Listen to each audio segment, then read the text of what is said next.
untuk mengarahkan jemaatnya dalam kemuliaan Tuhan. Dan buat gereja Mawar Saron, yakin betul bahwa visi gerejanya adalah the year of praise and provision. Nah, kita ngobrol-ngobrol sedikit tentang akhir zaman, karena semua orang sekarang lagi bicara akhir zaman.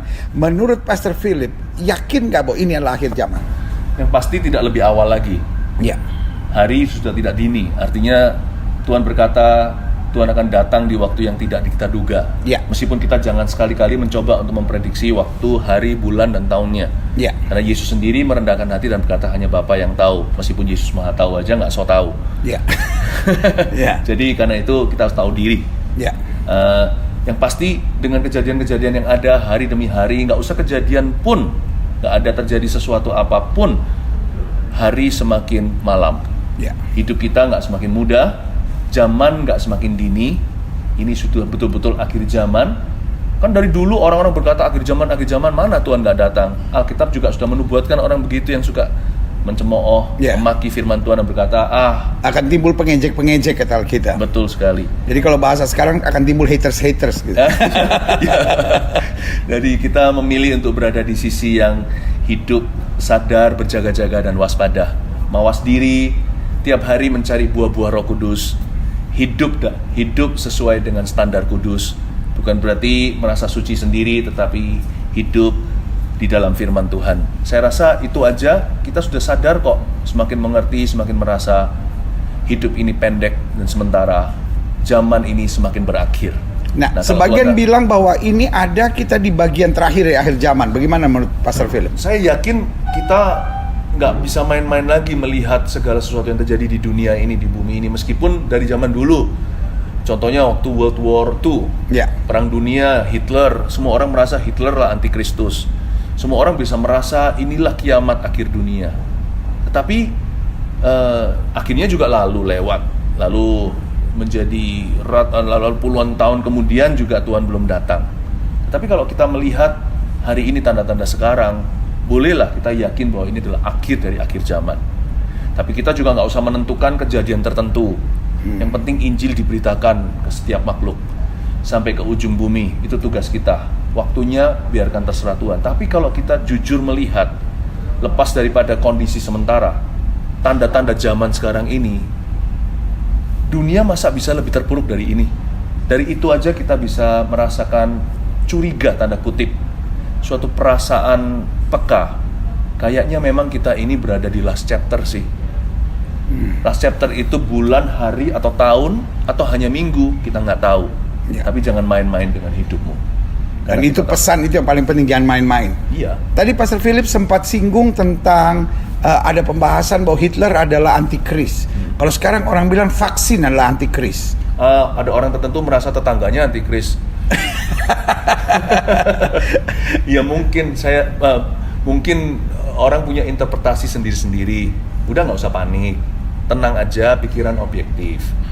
Nanti kalau panik jadi yang pasti sudah sering istilah antikris dikenakan pada sesuatu atau seseorang. Ya kalau orang takut hantu, kemana-mana kresek-kresek gitu rasa ada setan. Lalu kucing lagi jalan di atap merasa itu ada roh, ada kuasa gelap. Kalau orang sudah fokusnya di situ saja, dia akan sugesti segala sesuatu jadi antikristus di kiri kanannya. Menurut saya sih kita wait and see, tenang aja. Itu pasti terjadi, tapi yang harus diwaspadai roh antikristus yang sudah ada di dunia. Yang sudah ada. Sekulerisme, norma-norma yang semakin anti dengan firman Allah. Lebih susah jadi orang benar di dunia daripada orang kacau. Iya, zaman sekarang mau jadi orang konservatif atau orang yang konvensional secara pernikahan aja dikecam banyak orang, berwawasan sempit. Untuk jadi orang jahat butuh 5 menit, tapi untuk jadi orang baik belum tentu 5 tahun cukup. Betul. Tapi ngomong-ngomong suara hantu, orang-orang sekarang lebih takut sama suara batuk daripada suara hantu. Karena orang sekarang kalau dengar batuk langsung darah Yesus. Dan repotnya para pendeta kebanyakan punya penyakit batuk. Terus saudara kenapa? Kebanyakan ngomong. Apalagi kalau hari Senin. Hari Senin rata-rata semua pendeta batuk karena hari Minggunya khotbah. Nah, Pastor Philip, mungkin saya juga sepakat bahwa ini adalah last chapters gitu dari akhir zaman. Nah, menurut Pastor Philip, apa tanda-tanda yang menyatakan ini? Bahwa kasih manusia menjadi dingin, lalu betul-betul yang namanya dunia nggak bisa lagi membedakan yang mana tangan kiri, tangan kanan. Lebih parah dari Niniwe zaman dulu. Lalu nggak bisa bedain laki sama perempuan juga itu. Laki-laki dikawin sama laki-laki, perempuan dikawin bukan tangan kiri sama tangan kanan. Betul. Sekarang nggak bisa bedain mana laki mana perempuan. Moral itu salah satu measurement atau tolak ukur atau kehancuran akhlak. Lalu belum lagi bener kata Alkitab ya, seperti zaman Nuh. Betul. Kembali lagi ke situ, lalu lebih parah lagi. Dan sekarang jadi sah. Selain itu saya lihat juga yang saya perhatikan adalah sakit bersalin di bumi secara environment juga, secara kondisi Oh iya benar juga, ini kayak sakit bersalin ya. Lalu sekarang bicara tentang dunia, bumi, bangsa lawan bangsa, wah mutakhir sekali semua peralatan senjata, semua orang punya nuklir nih. Jadi kalau zaman dulu, zaman perang pakai pedang gitu, mungkin orang nggak bisa pikir kiamat itu segera terjadi karena perang dunia. Tapi kalau sekarang orang mau perang beneran, udah satu tombol aja mati semua. Iya. Jadi saya rasa. Dan sekarang nggak usah pakai senjata. Dari sini kita udah lihat lebih parah perang biologi ini kan. Betul. Satu virus bisa bikin stop dunia ini kan. Saya nggak bicara tentang kedatangan Tuhan, kita nggak tahu kan. Tapi kalau orang mau habisin bumi itu sekarang itu lebih easy dari zaman dulu. Jadi itu aja harusnya membuat kita berpikir kita paling tidak sudah bukan lagi di chapter awal atau tengah.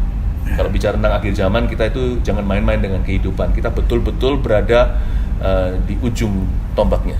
Gak usah bicara sisi Tuhan, dari sisi manusia aja kelihatan. Mau habisin itu gampang sekarang. Iya, karena kita lihat dengan adanya virus ini yang sebagian orang bilang, oh ini perang biologi, lepas dari apapun kontroversinya. Tapi kita tahu sebuah persoalan kecil bisa stop dunia ini. Betul. Nah, kalau kita bicara tentang yang tadi kita singgung, nggak bisa bedakan tangan kiri, tangan kanan, nggak bisa bedakan laki dan perempuan, ya kan? Nah, di Amerika kan ada hukum dan sekarang sedang ditularkan kepada beberapa negara, yaitu civil union. Iya. Jadi bukan by marriage. Jadi banyak tokoh-tokoh gereja, tokoh-tokoh agama tidak setuju dengan marriage atau pemberkatan nikah antara pria dan sama pria jenis. Atau wanita dan wanita. Tetapi akhirnya bikin civil union. Nah, bagaimana pandangan Pastor Philip? Semakin kreatif lah, namanya dosa, lalu pikiran-pikiran yang antikristus, segala sesuatu jadi dilegalkan. Dengan istilahnya aja yang berbeda-beda. Istilahnya aja berbeda-beda. Udah ganti baju, tetapi sebenarnya dalamnya orangnya sama. Kalau namanya roh antikristus kemana-mana juga mau mematahkan firman Allah. Jadi saya lihat memang dunia ini nggak bisa lebih rusak lagi. Udah sangat rusak sekarang. Tinggal tunggu waktu aja jikalau tidak ada gereja, nggak ada lagi suara nurani. Jangan-jangan 10 perintah Allah pun dibolak-balikan. Membunuh boleh asal. Menurut saya sekarang sudah banyak yang begituan. Aborsi lah dan sebagainya. Tinggal tunggu waktu aja. Aborsi istilahnya apa? Reproduktif health apa-apa gitu kan. Istilah sekarang yang kalau nggak salah dari wakil presiden Amerika yang sekarang kan bilang aborsi adalah reproductive health, things like that lah gitu. Saya mengucap syukur sih Pak Gilbert, karena bagaimanapun juga Indonesia masih di antrian jauh. Kita semua di sini, apapun kondisi kita, kekurangan, tapi paling tidak negara kita masih diisi nurani. Dan selain itu gereja-gereja Tuhan banyak berdoa. Makanya itu yang namanya begituan lah, aborsi lah, ini itu masih dipandang sebagai sesuatu kesalahan di negeri kita. Ya, kita lihat LGBT dulu ya kan disebut sebagai penyimpangan seksual. Di ensiklopedia manapun disebut sebagai penyimpangan seksual. Tapi saya ingat mulai tahun 80-an kalau saya nggak salah, 80 akhir, tiba-tiba mulai dirubah menjadi orientasi seksual. Jadi iblis licik untuk membiarkan dosa tapi dengan baju yang lain. Bagaimana menurut Pastor Philip? Ya, itulah pekerjaan iblis, namanya tipu muslihat. Tipu muslihat kan berisi dengan asumsi, lalu habis itu memutarbalikkan fakta. Jadi kelihatannya bolanya tadi di situ, padahal udah nggak di sana. Tapi kalau itu diangkat, lenyap. Inilah magic show-nya. Jadi iblis paling hebat gitu-gitu. Tapi kita harus kembali tetap pada protokol dari Tuhan Yesus. Kita tidak benci orangnya, tapi kita benci jubah dosanya. Nah, jangan justru sampai orangnya harus kita kasih dan kita injili. Betul. Tapi kita jangan mengubah statement kita. Apa yang benar ya benar, apa yang salah ya salah. Karena itu firman Allah, tidak tergantung sikonnya. Ya, karena kalau penyelewengan seksual lalu orang melakukannya, itu salah. Ya. Penyelewengan seksual kalau kita tegur, kita benar. Betul. Tapi kalau orientasi seksual kita kritik, kita yang salah. Jadi akhirnya justru dosanya jadi benar. Benar kata Pastor Philip, yaitu kelicikan iblis, dia menyamar sebagai malaikat terang. Makanya kalau kita hari-hari ini tidak menjadi orang yang kuat dalam firman, susah sekali hidup di dunia ini jadi benar. Apalagi anak-anak muda. Zaman dulu semua absolut kan Pak Gilbert. Mama bilang apa, papa bilang apa. Sekarang siapa bilang apa sesuatu, siapapun peduli amat. Google ada 1001 jawaban. Lalu kita lihat ke internet, selalu tidak ada yang absolut, selalu ada opini. Jadi karena itu kalau kita tidak pegang teguh pada Bible, sekarang salah juga ada teorinya. Iya. Dan kalau kita tidak pegang teguh pada Alkitab, kita pasti akan goyang. Dan pegang teguh Alkitab aja kalau kita nggak penuh dengan Roh Kudus, kita tafsirkan sembarangan, malah jadi Farisi Taurat, kritik kanan kiri, jatuhkan orang lain, bunuh karakternya. Kita pakai Alkitab untuk membunuh. Tapi kalau kita punya Alkitab dalam roh dan kebenaran, dan juga Roh Kudus bertahta dalam hati kita, dan buah-buah roh, kasih, damai sejahtera, sukacita, saya rasa hidup kita itu bisa jadi sinar dalam kegelapan. Jadi agama seringkali bukan lagi dipakai untuk pertobatan, tapi agama dipakai sebagai pentungan untuk mentung orang lain. Pentungan satpam.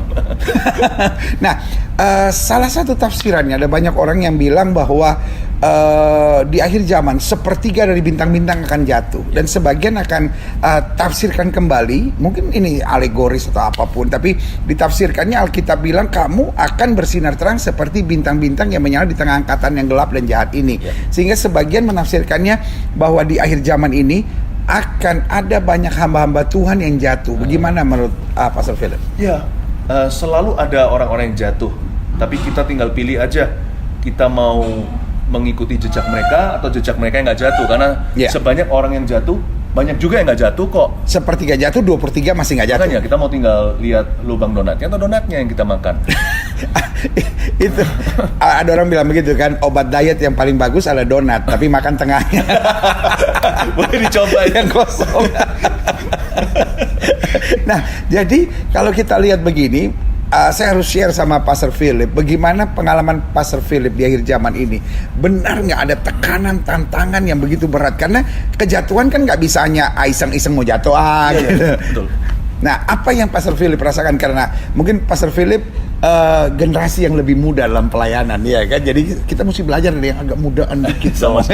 Kadang-kadang kita belajar dari Tuhan, kadang-kadang kita belajar dari mudaan, ya kan? Nah, bagaimana Pastor Philip mengalaminya? Kalau kita lihat seseorang yang kita kagumi jatuh ya, kita jadi berpikir begini, wah dia aja jatuh, apalagi saya. Enggak sih, dia juga nggak harus jatuh kok, itu pilihannya. Jadi jatuh adalah pilihan. Jatuh adalah pilihan. Jadi sekalipun kalau seorang yang diurapi Tuhan, dipakai Tuhan, dewasa iman, lu kok jatuh, kok berakhir begitu? Tidak ada orang kebal. Ya, jangan trauma dengan kedewasaannya atau urapannya. Bukan itu yang membuat dia jatuh.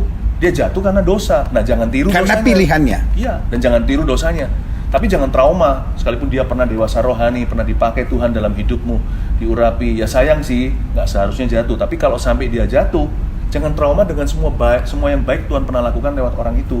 Yang itu tidak membuat dia jatuh. Dia jatuh karena pilihannya. Dia jatuh karena dosa. Jangan tiru dosanya supaya jangan jatuh. Jadi kita bisa berkata pada diri sendiri. Dan kalau orang berbuat dosa, orang memilih untuk hidup dalam dosa, mau dia diurapi kayak mau dia nggak diurapi, pasti jatuh. Pasti jatuh. Karena kita sama aja kalau pegang strum kan. Kata kita nggak kebal. Mau kita udah doa, mau kita udah dipenuhi bahasa roh, mau kita udah dibaptis, mau kita udah siram mandi pakai minyak urapan, tetap strum. Tetap strum. Betul. Iya juga. Ya sudah kayak Islam itu benar juga. Ini pernyataan sederhana tapi tidak bisa dibantah. Ada banyak orang yang bilang, tapi dia diurapi Tuhan loh. Tapi kembali kalau dia buat dosa, iya kan? Sama aja saudara. Sama kayak pegang strum. Mau saudara udah perjamuan suci lah, mau saudara udah bahasa roh 1,5 jam lah, pegang strum, kesetrum percaya. Betul.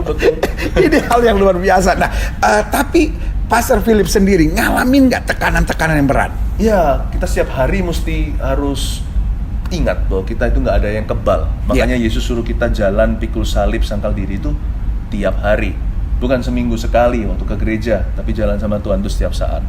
Karena kita tahu bahwa kita itu gimana pun juga, hardware kita itu adalah flesh atau daging Adam. Jadi kita semuanya itu punya rekaman. Di dalam diri kita itu ada memori dosa.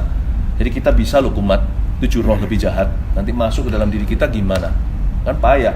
Jadi karena itu tiap hari kita itu membuat, it's in the small decisions you win, it's in the small decisions you fall.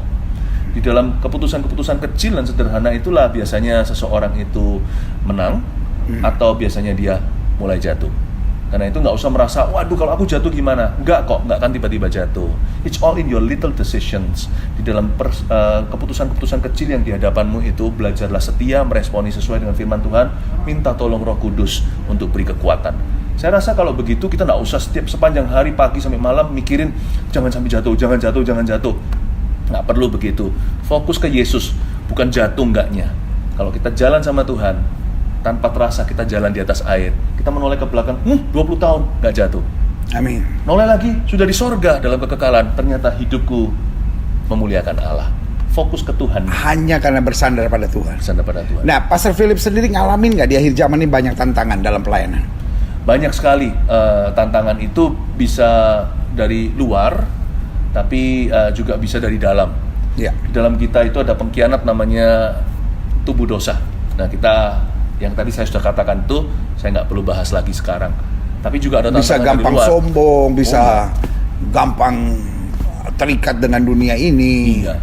Sombong sih pasti kadang-kadang meletup di dalam diri kita tanpa kita sadar. Tapi setiap letupan itu bukanlah penghakiman Tuhan. Setiap letupan itu sebuah peringatan, nih, lu masih bisa begini. Masih Dan bisa kita tetap harus memilih, ya, mau dengar suara itu atau dengar suara Tuhan. Dan biasanya orang di sekeliling kita, jikalau kita itu punya orang-orang yang kita sudah menaruh diri kita di tengah orang-orang yang kita bisa percaya, maka orang-orang itu khususnya di dalam rumah kita, mereka akan ingatkan, kamu kok gitu sih, kok ngomongnya begini. Nah, pada saat peringatan awal itulah cepatlah kita. Tapi banyak orang kalau udah semakin naik kan udah nggak bisa diperingati. Tapi dia sampai di taraf tidak bisa diperingatkan itu pasti juga melalui suatu perjalanan panjang dulu. Dia mengeraskan hati setiap levelnya. Makanya in your small decisions, dalam keputusan kecil itu kita bisa terus rendah hati. Gak ada orang bisa rendah hati itu begini terus sempurna. Ada waktunya ada letupan-letupan kesombongan, lalu dia sadar, dia bertobat lagi dan berkata, oh Tuhan, rem harus pakem. Iya, aku kok masih bisa begini. Dan salah satu senjata ampuh adalah minta orang lain doakan. Itu langsung membunuh banyak kesombongan. Jadi kalau tapi banyak orang ketika dia sukses, dia dikelilingi oleh penjilat dan tukang cari muka. Nah, itu salahnya dia. Disitulah dia memang sudah merancangkan mendekorasi kejatuhannya.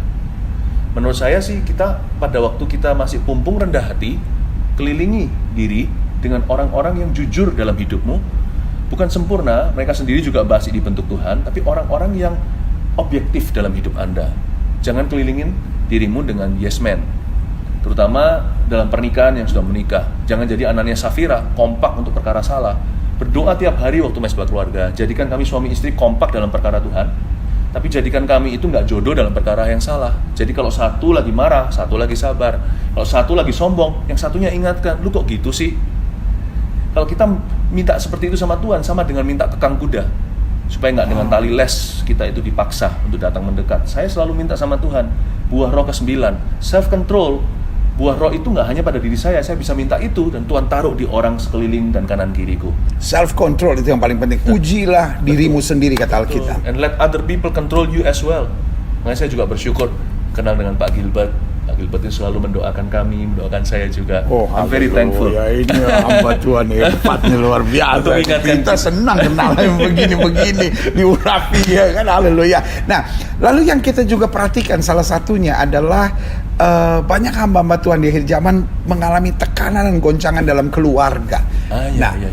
Seperti saya lihat kayak senjata setan kok kayaknya itu terus gitu yang terjadi. Bagaimana menurut Pastor Philip? Makanya kita jaga itu sebenarnya bukanlah pelayanan kita, tapi yang kita jaga adalah pernikahan kita. Makanya jaga hubungan komunikasi, pastikan itu nggak ada sorokan tersembunyi. Saya ini orangnya sangat-sangat independen sekali atau individualistis. Dari kecil saya sudah sekolah di luar negeri, sendirian, nggak sama papa mama, jadi udah terbiasa nggak ngomong ke siapa-siapa. Tapi waktu menikah ya harus berubah dong, harus berubah. Yang harus kita ubah pertama-tama waktu kita menikah atau tinggal di antara orang adalah kita sendiri. Jadi saya lebih berkomunikasi, jadi saya biasakan against the flow atau melawan arus. Jadi pulang ke rumah, kalau saya lagi di rumah nih, maka saya pulang kerja, saya pastikan cerita sama istri saya semua poin-poin yang utama dalam Walaupun tadinya bukan kebiasaan. Oh, saya paksa. Jadi sekarang saya... Kan ada banyak orang bilang, aduh saya nggak biasa cerita-cerita sama suami saya nggak biasa cerita-cerita sama istri saya. Tapi kalau kita mau jadi luar biasa ya nggak boleh lakukan yang biasa. Mau jadi luar biasa nggak mau jadi hebat. Luar biasa, jangan lakukan yang biasa-biasa bos.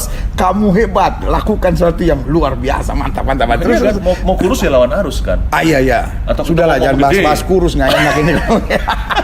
Soalnya kita beda ukuran. Badannya mau atletis, ya nggak bisa terus berkata diam aja nonton TV lalu jadi begini. Nah, kenapa kalau pernikahannya mau kuat kok diam aja nggak mau angkat barbelnya? Iya. Ya harus lari maratonnya. Jadi salah satu hal sepele, hal kecil yang semua orang bisa yaitu buka komunikasi. Saya selalu cerita kok, Pak Gilbert sama istri saya Irene, saya ngomong semuanya. Dia juga cerita kalau saya bepergian di zaman-zaman pada waktu saya banyak traveling gini. Lalu saya pasti akan sampai ke hotel, yang saya cari pertama-tama istri saya, lalu saya telepon dan cerita sama dia, tadi gini loh aku ketemu orang ini, itu, memang nggak bisa cerita semuanya, tapi semua rata-rata apa yang perlu saya ceritakan. Tapi itu secara global, karena ada banyak hal yang jadi kita lupa juga. Nggak ada secret drawer, nggak ada sorokan tersembunyi. Jadi kalau kita bisa jaga pernikahan gitu, menurut saya bukan berarti super aman, tetap Roh Kudus yang menjaga, darah Yesus yang membasuh, tetapi kita nggak membuka celah sama keluarga. Jadi kita jaga hubungan pribadi kita dengan Tuhan, pernikahan kita, komunikasi dalam keluarga. Menurut saya kalau keluarga kita tuh normal-normal, sah-sah saja di hadapan Tuhan, kita itu jalan dengan healthy atau dengan sehat, walafiat secara emosi, nggak ada celah, nggak gampang sih dikoyakkan. Jadi celah pertama yaitu menyimpan rahasia. Iya, menyimpan rahasia. Lalu udah nggak ada lagi temen lu, temen gua. Udah apalagi kalau lawan jenis, teman tapi mesra itu nggak ada. Saya nggak ada di dalam hidup saya, tidak ada orang lebih dekat pada saya selain istri saya. Yang next, yang paling dekat, yang tidak ada bandingannya ya Tuhan Yesus sendiri. Ya. Jadi jangan sampai kita lebih nyaman sama orang daripada sama pasangan kita. Iya. Dan kalau kita masih bujangan, saya sudah latih ini sejak saya bujangan. Waktu saya bujangan juga, saya tahu bahwa ministry itu akan bertumbuh, atau apapun yang kita kerjakan akan berhasil itu gampang dari sisi Tuhan. Yang kita perlu jaga itu jaga diri. Sebagai hamba Tuhan kan juga kita diberitahu. Jadi pertama jaga diri, yang kedua jaga keluarga. Iya. Saya saat teduh tiap hari, waktu saya bujangan juga. Lalu setelah saya keluar dari saat teduh saya, lakukan tugas sehari-hari.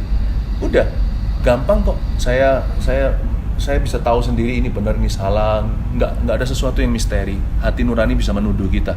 Udah ikuti aja nurani yang bersih.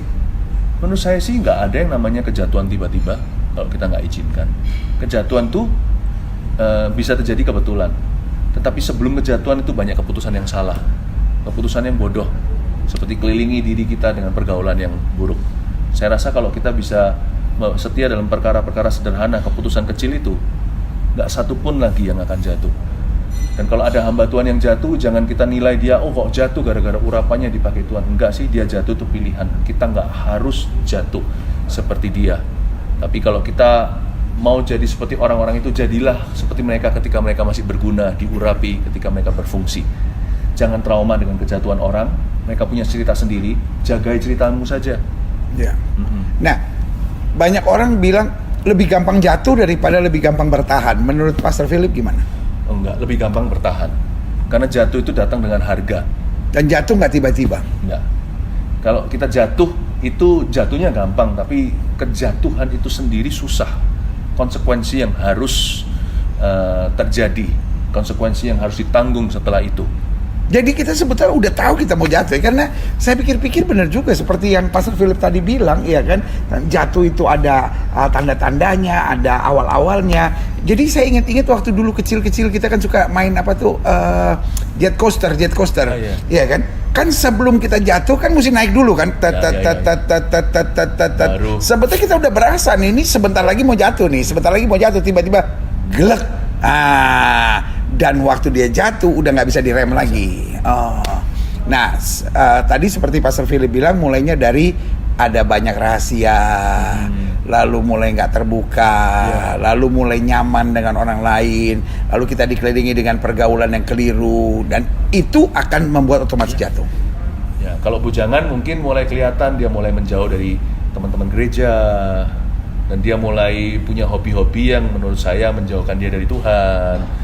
Mulai bolong-bolong saat teduhnya, jadi nggak mungkin terus tiba-tiba jatuh, tapi turun dulu pertahanannya. Setiap kita harus paham signal-signal hidup sendiri, dan nggak pernah ada orang yang jatuh tiba-tiba dia sudah kerasa. Iya, jadi kayak Alkitab bilang ya, pasanglah rambu jalan baik-baik. Betul. Luar biasa. Nah, sekarang karena memang ada banyak goncangan di dalam keluarga, sebagai pesan terakhir, apa pesan terakhir Pastor Philip dari program ini untuk bagaimana keluarga-keluarga menjaga masing-masing keluarganya? Kan banyak orang bilang, yo rumah tangga saya bisa bahagia kalau suami saya bertobat, rumah tangga saya bisa bahagia kalau istri saya berubah, rumah tangga saya bisa bahagia ya kalau mama dan papa saya akhirnya nggak ikut campur lagi gitu. Nah, bagaimana menurut Pastor Philip? Sederhana aja, sebagai keluarga jangan tunggu yang lain dulu. Sifat tunggu menunggu itu tidak berujung apa-apa. Siapa yang sadar, mulai dulu yang menyadari. Bagian kita sederhana. Kalau sekarang yang sadar dulu adalah istri. Istri apa bagiannya? Tuhan udah bicara dengan jelas. Bahkan ditambah. Pertama-tama, hormati suamimu. Tapi suamiku itu nggak layak dihormati. Tetap hormati, bukan perbuatannya. Hormati siapa dia di hidupmu. Lalu dengan tanpa banyak bicara lewat teladan, Alkitab memberikan pesan tambahan. Bisa memenangkan suami yang tidak beriman bahkan tanpa banyak kata-kata atau kalimat. Kalau suaminya dulu yang sadar, lebih kuat lagi karena dia adalah decision maker in the family atau head of the house. Maka dia kasihi. Dengan banyak kasih itu kita akan memenangkan. Kalau anak dulu gimana? Gak bisa jadi papa, gak bisa jadi mama. Mama papanya masih menyembah berhala. Yang sadar, doa dulu. Kan Tuhan ajar kita bisa doa syafaat. Kita bisa klaim janji Tuhan supaya papa mama terbuka. Dan khusus bagi Anda, selain doa, keluar dari kamar doa Anda, jadilah anak, hanya jadilah anak aja. Hormati orang tuamu. Ya, hormati mereka sekalipun mereka ada keputusan yang salah. You ought to honor them. Honor, tetap harus menghormati mereka. Nanti lewat honor itu Tuhan pakai. Lalu nanti mereka akan berubah dan mereka berkata, kok bisa begini ya anak kita. Tuhan bisa pakai apa saja. Siapa yang sadar, yang mulai dulu. Dan lakukan bagianmu sesuai firman. Ada kuasa dalam firman doa. Waktu kita lakukan firman, Tuhan beserta. Keluarga itu dimulai. Hopefully semoga mulai dari papa dulu. Amen. Seperti Yosua katakan, aku dan seisi keluarga aku melayani Tuhan. Tapi kalau nggak ada papa, mama pun jadi. Kalau papa mama juga masih belum mau, anak-anak pun bisa dipakai Tuhan. Gideon itu yang memutarbalikkan seluruh tradisi family-nya. Pokoknya siapa sadar dulu, dia jadi domba atau korban hidup Tuhan. Dan percaya ada kuasa dalam ketaatan. Jadi janji satu orang bertobat, seluruh rumah tangga diselamatkan bukan hanya untuk suami, bukan hanya untuk istri, tapi satu orang, siapapun dia. Ya, salah satu, siapapun itu. Wow, luar biasa. Saudara yang kasih dalam Tuhan, hari ini perbincangan yang sangat luar biasa bersama dengan hambanya, seorang hamba Tuhan yang jadi berkat di mana-mana, Pastor Philip Mantova. Kita sudah bicara tentang akhir zaman, kita sudah bicara tentang antikris, kita juga sudah bicara tentang rumah tangga, kita juga bicara tentang kejatuhan.